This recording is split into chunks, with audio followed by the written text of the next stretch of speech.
नमस्कार सम्मानित शिक्षाविदों और अभिभावकों, मैं आज आप सबसे एक बहुत इंपॉर्टेंट दिल की बात करने के लिए आया हूं। साथियों, हम अपने देश की शिक्षा व्यवस्था को सभी विश्व गुरु की श्रेणी में देखना चाहते हैं, लेकिन पिछले कई दिनों से इस शिक्षा में वायरस अटैक हो चुका है और वो वायरस अटैक इन दिनों में पीक पर है। और वो वायरस अटैक क्या है? जो हमारा मेन कोर एजुकेशन सिस्टम है, उसमें कोचिंग इंडस्ट्री बहुत गहराई से अपना पैर जमा चुकी है और अब समय आ गया है कि इस कोचिंग इंडस्ट्री को हमें रोकना होगा। मैं कोचिंग इंडस्ट्री के खिलाफ नहीं हूं, मैं नहीं कहता कि कोचिंग करनी नहीं चाहिए, लेकिन उसका एक समय होता है। कोचिंग अपनी कॉम्पिटिटिव एग्जाम्स के लिए, प्रिपरेशन के लिए, कोई भी नौकरी के लिए की जाए, कोई दिक्कत नहीं है। लेकिन आज कोचिंग इंडस्ट्री स्कूलों को और मेन एजुकेशन को रिप्लेस कर रही है, उसकी जगह ले रही है अनऑथोराइज्ड तरीके से। एक तरफ हमारे सारे स्कूल्स या जितने भी कॉलेजेस हैं उनको रिकॉग्नाइज किया हुआ है, अफिलिएट किया हुआ है, उनको रजिस्टर किया हुआ है, हाईली रेगुलेटेड है। लेकिन दूसरी तरफ कोचिंग इंडस्ट्री कंप्लीटली अनरेगुलेटेड है और वो काम जो स्कूलों को करना चाहिए, वो काम जो कॉलेज को करना चाहिए, जो मेन एजुकेशन देने का काम है, वो कोचिंग इंडस्ट्री अनऑथोराइज्ड वे में, इलीगल वे में कर रही है, उसी समय कर रही है। आज हो ये रहा है कि पूरा स्कूल सिस्टम, पूरा एजुकेशन डमी हो रहा है। एक तरफ सीबीएसई बोर्ड सरप्राइज इंस्पेक्शन करता है और स्कूलों को नॉन अटेंडिंग स्टूडेंट्स बोल करके, डमी स्कूल मान करके उनको डीअफिलिएट कर रहा है। अब ये किसकी वजह से हो रहा है? इस कोचिंग के वायरस की वजह से। हमें समझना होगा कि इस वायरस की वजह से, इस कोचिंग इंडस्ट्री की वजह से जो मेन स्ट्रीम एजुकेशन है वो पटरी से उतर रहा है। और आज जिन विद्यार्थियों को 21st सेंचुरी स्किल्स के लिए तैयार होना चाहिए, जिनको critical thinking, cooperation and coordination और बहुत सारी जो 21st सेंचुरी स्किल्स हैं वो सीखनी चाहिए, 360 डिग्री डेवलपमेंट करना चाहिए, उसकी जगह पर कोचिंग की रट्टा मार पद्धति पर, रोट लर्निंग पर, रैट रेस में आज बच्चा पूरी तरह से पिस रहा है।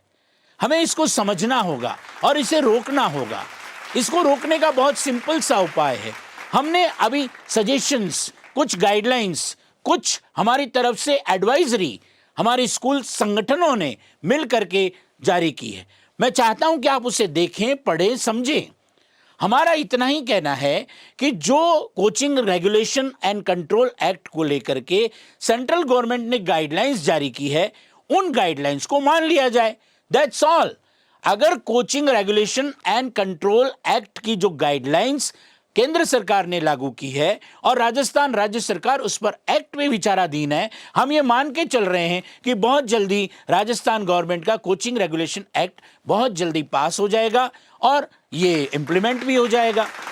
सरकार अपना काम कर रही है, कोर्ट अपना काम कर रहा है, सब लोग अपना अपना काम कर रहे हैं, लेकिन हमें भी तो कुछ करना होगा। आज स्कूल एजुकेशन में हम जितने भी एजुकेशनिस्ट और पेरेंट्स यहां पर बैठे हुए हैं, उन्हें इस बात को समझना होगा कि 10th क्लास तक कोचिंग की कहीं कोई जरूरत ही नहीं है। और इसलिए जो गाइडलाइंस में दिया है कोचिंग कंट्रोल रेगुलेशन एक्ट की गाइडलाइंस में कि 10वीं तक कोचिंग बिल्कुल भी नहीं होनी चाहिए, तो नहीं होनी चाहिए। और यह बिल्कुल सही भी है। क्या जरूरत है आखिर 10वीं तक? तो अब हमने जो एडवाइजरी हमारे स्कूलों को, हमारे स्कूल के संघों के माध्यम से जो दी है, उसमें यही कहा गया है कि 10वीं तक कोई भी बच्चा कोचिंग में न जाए। और उसका एक सिंपल सा उपाय है, सरकार अपना काम करे, कोर्ट अपना काम करे, रेगुलेशन एक्ट लागू हो, जब होगा तब हो जाएगा। लेकिन हम सबको मिलकर के एक काम सुनिश्चित रूप से करना है कि अब हम कोचिंग में जाने वाले बच्चों का डमी एडमिशन नहीं करेंगे। हमारा काम एक ही है कि रेगुलर स्टूडेंट जो नियमानुसार अटेंडेंस देना चाहिए, जो स्कूल में आना चाहिए, केवल उन्हीं का हम एडमिशन करेंगे। कोचिंग में जाने वाला स्टूडेंट 10th क्लास तक तो हम अलाउ ही नहीं करेंगे। कोई भी स्कूल अपने बच्चों को कभी भी डमी होने ना दे। पेरेंट्स से भी ये आशा और उम्मीद है कि अगर आपको कोचिंग करवानी है तो 11th और 12th या उसके बाद करवाइए ना। 11th 12th में भी बच्चा रेगुलर स्कूल में पढ़े, स्कूल टाइम में वो कोचिंग में न जाए। और स्कूल टाइम में कोचिंग में जाना अब स्कूल वालों को बिल्कुल 100% बंद करना होगा। डमी एडमिशन किसी भी रूप में हमें नहीं लेना है। एक तरफ सीबीएसई हमें डीएफिलेट करता है, हमें अपराधी मानता है, कोचिंग इंडस्ट्री की तरफ किसी का कोई ध्यान नहीं है, तो हम ऐसा काम क्यों करें? हमें ये जो एडवाइजरी जारी की गई है इसे संकल्प में बदलना होगा। हम सबको मिलकर के एक संकल्प करना होगा कि आज से अब तक जो हुआ सो हुआ। इस वर्ष तक कोचिंग इंडस्ट्री ने जो किया, स्कूल वालों ने जो किया, जैसे किया, जिस कारण से किया, let us not go into the past. हमें भविष्य की चिंता करनी है। आने वाले सेशन 2025-26 यानी अभी जो अप्रैल से सेशन शुरू होगा उसमें हमें कोई भी डमी एडमिशन नहीं लेना है। नहीं मतलब नहीं। और इस बात का हमें अभी तो एडवाइजरी जारी की गई है, लेकिन सभी स्कूलों को, सभी पेरेंट्स को ये संकल्प लेना होगा कि हम किसी भी हालत में किसी भी नॉन अटेंडिंग स्टूडेंट को यानी डमी स्टूडेंट को एडमिशन नहीं देंगे। अगर आपने ये कर लिया तो सरकार चाहे लॉ बनाए न बनाए, आगे बनाए पीछे बनाए, लेट बनाए, प्रॉपरली उसको इंप्लीमेंट करे न करे, जैसा भी हो, अगर हमने ये संकल्प कर लिया कि हम डमी स्टूडेंट का एडमिशन किसी भी हालत में नहीं देंगे, हम मतलब state board, CBSE board, private school, सरकारी स्कूल, अगर सब मिलकर के ये फैसला कर लें कि हम कोचिंग में जाने वाले बच्चे को डमी एडमिशन तो नहीं देंगे। अगर किसी बच्चे को 11th-12th में कोचिंग करनी है तो वो करे, लेकिन स्कूल टाइम के बाद, जैसा कि केंद्र सरकार की गाइडलाइंस में है।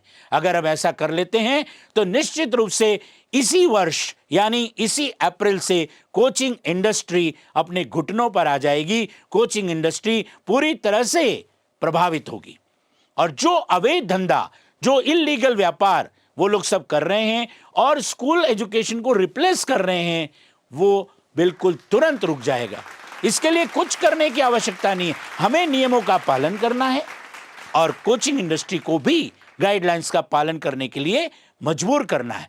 पहले हम सभी पेरेंट्स को रिक्वेस्ट करें, सारे स्कूल्स को रिक्वेस्ट करें, समझाएं, उन्हें ये समझाएं कि अरे सर, आप बच्चों को 2 जगह फीस दे रहे हो। यानी स्कूल वाला भी आज क्या हो रहा है कि स्कूल से, पेरेंट्स की तरफ से स्कूल को जहां पर 100 रुपया मिलना चाहिए था, डमी के रूप में उसे 15 या 20 रुपए मिल रहा है। आज हमें कितना बड़ा लॉस हो रहा है। यानी फीस का भी लॉस हो रहा है, दूसरी तरफ हम बदनाम हो रहे हैं, हम डमी कहलाए जा रहे हैं, और तीसरी तरफ हमारा जो कोर काम है, हमारे स्कूल में जब बच्चे आएं, पूरी फीस दें, तो हमारी स्कूल चहकती महकती खुशबू से भरी हुई ओवरऑल डेवलपमेंट के लिए, जिसके लिए हम बने हैं, जिसके लिए हमने सारा इंफ्रास्ट्रक्चर, सारे टीचर्स और सारी व्यवस्थाएं की है, उनका सदुपयोग हो सकेगा। बच्चा भी मेन स्ट्रीम एजुकेशन में अपना 360 डिग्री डेवलपमेंट कर पाएगा। आज मात्र 2 से 3 कैरियर के पीछे विद्यार्थी जा रहा है, जहां सिलेक्शन रेट मात्र 1 से 3% है। 97% बच्चा फेलियर हो रहा है, उनका सिलेक्शन नहीं हो रहा है। उसकी बजाय हम उसको बताएं कि आज नए ज़माने में, एआई के ज़माने में, इस 21st सेंचुरी में पूरे दुनिया में 30,000 से ज़्यादा कैरियर ऑप्शंस अवेलेबल हैं। उनको एक्सप्लोर करें, उनकी तरफ जाएं, और फिर भी अगर उन्हें मेडिकल इंजीनियरिंग में जाना है तो जो उसके योग्य है, कोचिंग वाले उसका प्री सिलेक्शन करके, प्री टेस्ट लेकर के जो सिलेक्शन योग्य बच्चे हैं उनसे 3 गुना बच्चे ले लो, 4 गुना बच्चे ले लो, लेकिन आप 97 गुना यानी 97 बच्चे फेल हो रहे हैं, उनको भी आप लिए जा रहे हो अपनी कोचिंग इंडस्ट्री के लाभ के लिए और स्कूलों को डमी बना रहे हो। ये गलत है। इसलिए हम सबको, हमारे जितने भी शिक्षाविद हैं, पेरेंट्स हैं, उन सबको समझाना होगा, एक मुहिम चलानी होगी। हम समझाएं लोगों को, जो समझे उनका स्वागत है, जो नहीं समझे उन पर हम दबाव डालें, उनकी शिकायतें करें, खुलेआम शिकायतें करें। अगर हमारा कोई स्कूल वाला डमी एडमिशन फिर भी लेता है तो हम उसकी ऑफिशियली शिकायत करें, डेमोक्रेटिक वे में, लोकतांत्रिक तरीके से विरोध की सारी प्रक्रिया हम अपनाएं, लेकिन ये सुनिश्चित करें कि no means no, no dummy, no dummy in any case, चाहे वो सीबीएसई बोर्ड का हो, राजस्थान बोर्ड का हो, गवर्नमेंट का हो, प्राइवेट का हो, किसी भी जगह पर हो, dummy admission not allowed means not allowed. अरे हम बच्चों को क्या सिखा रहे हैं? डमी बनना, चोरी सिखाना, झूठ बोलना, फर्जी हाजिरियां करवाना, क्या ये फाउंडेशन हम दे रहे हैं बच्चों को? कोचिंग इंडस्ट्री तो ये सिखा रही है, झूठ सिखा रही है, फरेब सिखा रही है, फर्जी होना सिखा रही है, नकल करना सिखा रही है, ऑब्जेक्टिव क्वेश्चन सिर्फ रटना सिखा रही है। आज बच्चे की क्रिएटिव स्किल्स खत्म हो चुकी है, बच्चा डिस्क्रिप्टिव आंसर लिख नहीं पाता, उसकी मेमोरी खत्म हो रही है, सोचने की शक्ति खत्म हो रही है। जब तक बच्चे को 4 ऑप्शन नहीं दिए जाए तब तक बच्चा सही आंसर नहीं लिख सकता।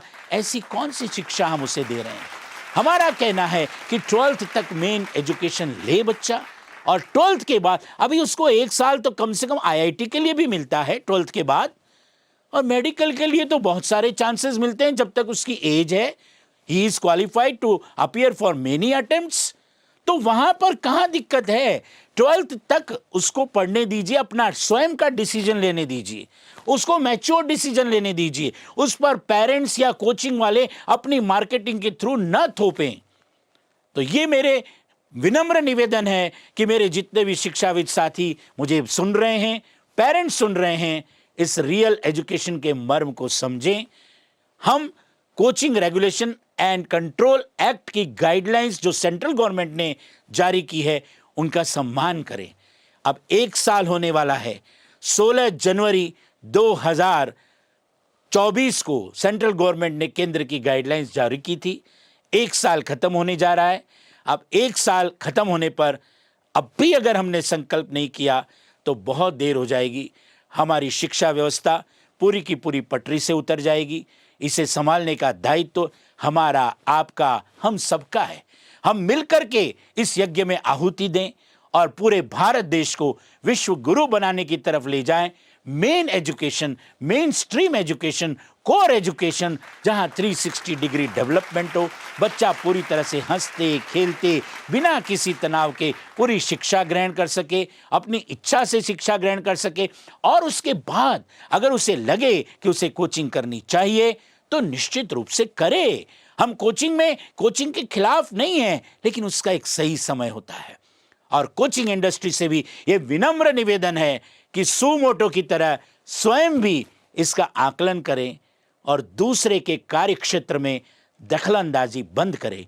आपका काम नहीं है, आपका काम है बच्चे को एंट्रेंस एग्जाम के लिए तैयारी करवाना, न कि क्लास 6th से उसका ब्रेन वॉश करके उसे गलत रास्ते पर ले जाना, डमी बनाना, उसको चोर बनाना, उसे झूठ फरेब सिखाना, फर्जी हाजिरियां करवाना। ये आपका काम नहीं है। आप अपने लाभ के चक्कर में, आप अपने मोटे मुनाफे के चक्कर में ये सब बंद करें। स्वयं बंद करें तो अच्छा है, नहीं तो जब मॉब जाग जाएगा, जब बच्चे और पेरेंट्स और पूरी स्कूल संचालक जब जाग जाएंगे, तब मानना तो आपको पड़ेगा। इसलिए निवेदन है कि हम सब मिलकर के सौहार्दपूर्ण वातावरण में नियमानुसार काम करें। केंद्र की बहुत मेहनत से तैयार की गई गाइडलाइंस का हम सम्मान करें, मिलकर के सम्मान करें, मिलकर उसका पालन करें और करवाएं। जो नहीं करे उसे करने के लिए मजबूर करें। नो डमी एडमिशंस, नो फर्जी हाजिरी, नहीं, बिल्कुल नहीं, मतलब बिल्कुल नहीं। ये संकल्प हम सबको मिलकर के लेना होगा। साथियों, एक बात ये भी तो सोचने की है, हमारे देश के विद्वानों ने, भारत देश के प्रधानमंत्री ने बहुत दिल से, आत्मा से, मन से न्यू एजुकेशन पॉलिसी लागू की है। न्यू एजुकेशन पॉलिसी 2020 में आई थी, लेकिन क्या न्यू एजुकेशन पॉलिसी में ये नहीं कहा गया है कि कोचिंग को डिस्करेज करना है, कोचिंग को खत्म करना है? कोचिंग को क्या इनकरेज करने के लिए न्यू एजुकेशन पॉलिसी कह रही है?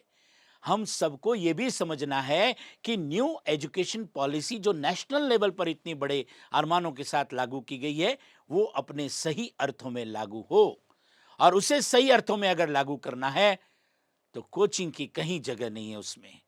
कोचिंग इंडस्ट्री के लिए अगर कहीं है तो 12th के बाद एंट्रेंस एग्जाम्स के लिए, जॉब्स के लिए, ग्रेजुएशन के बाद इस तरह से जरूरत है। अनावश्यक रूप से कोचिंग का हस्तक्षेप अमान्य है, अस्वीकार्य है। इसलिए हम सबको मिलकर के लगना होगा। With these words I thank you very much. मैं उम्मीद करता हूं कि हम सब मिलकर के शिक्षा को एक नए सुधार पर लाएंगे और इस वायरस को निकाल फेंकेंगे। धन्यवाद। Thank you.